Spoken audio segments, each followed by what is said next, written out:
Hello friends আমি চলে এসেছি কার্তিকের নতুন ইউটিউব চ্যানেল শেয়ার কিচেনে। আজকে একটা নতুন রেসিপি নিয়ে আজকে রেসিপি হচ্ছে ডিম আলু কষা রেসিপি। সেটা বানাতে কী কী উপকরণ লাগাচ্ছেন দেখায়। তার আগে একটা কথা বলি, আমার চ্যানেলে সব ভিডিও ছাড়া আছে, আপনাদের যদি ভালো লেগে থাকে লাইক কমেন্ট শেয়ার করে বেশি বেশি করে শেয়ার করবে। আমি যদি আমার চ্যানেল নতুন হয়ে থাকেন প্লিজ সাবস্ক্রাইব করে দেবেন, নিচে বেল নোটিফিকেশনটা অন করে দেবেন যাতে আমার ভিডিও আপনাদের কাছে আগে পৌঁছে যায়। তাহলে চলুন ডিম আলু কষা রেসিপিটা বানাতে কী কী উপকরণ লাগাচ্ছেন দেখায়।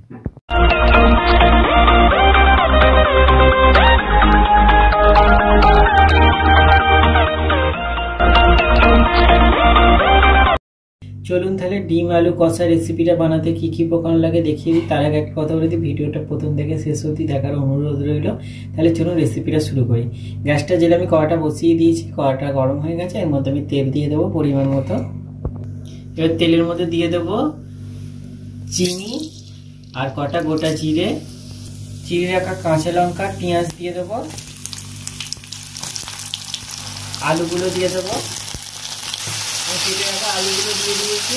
এবার এর মধ্যে পরিমাণ মতো নুন দিয়ে দেবো, হলুদ দিয়ে দেবো। এবার ভালো করে ভেজে নেব। আলুটা ভেজে নিয়েছি। এবার আমি এর মধ্যে আদা রসুন বাটাটা দিয়ে দেবো। এবার ভালো করে আবার একটু মশলাটা কষে নেবো আদা রসুনের সাথে আলুটা। আদা রসুন দিয়ে ভালো করে আলুটাকে ভেজে নিয়েছি। এবার আমি একটু ওর মধ্যে অল্প জল দিয়ে দেবো।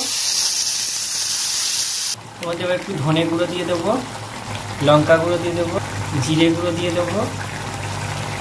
ভালো করে কষে নেবো। আমি ভাজার সময় নুন দিয়েছি, আর নুন দেবো না। এটাকে ভালো করে কষবো। আমি ডিমটাকে সেদ্ধ করে রেখেছিলাম আগে থেকে। ডিমটার মধ্যে একটু ফুটো ফুটো করে দেবো, দিয়ে ডিমটা দিয়ে দেবো।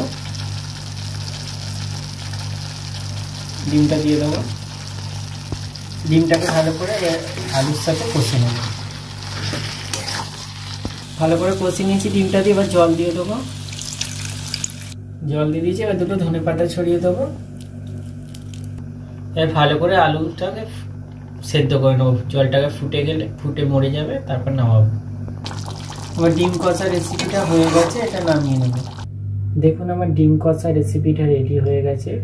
ডিম আলু কষা রেসিপিটা রেডি হয়ে গেছে। এই রেসিপিটা যদি আপনাদের ভালো লেগে থাকে লাইক কমেন্ট শেয়ার করবেন, বেশি বেশি করে শেয়ার করবেন। আর প্লিজ সাবস্ক্রাইব করে দেবেন, আমাদের পাশে থাকবেন। চলুন তাহলে দেখা হচ্ছে নেক্সট ভিডিওতে। এরকম নিত্য নতুন ভিডিও পাওয়ার জন্য আমাদের চ্যানেলটাকে অবশ্যই সাবস্ক্রাইব করবেন, আমাদের পাশে থাকবেন। আর এই ডিম কষা রেসিপিটা আপনারা বাড়িতে অবশ্যই এইভাবে করে দেখবেন, অবশ্যই খুবই ভালো লাগবে। চলুন তাহলে দেখা হচ্ছে নেক্সট ভিডিওতে।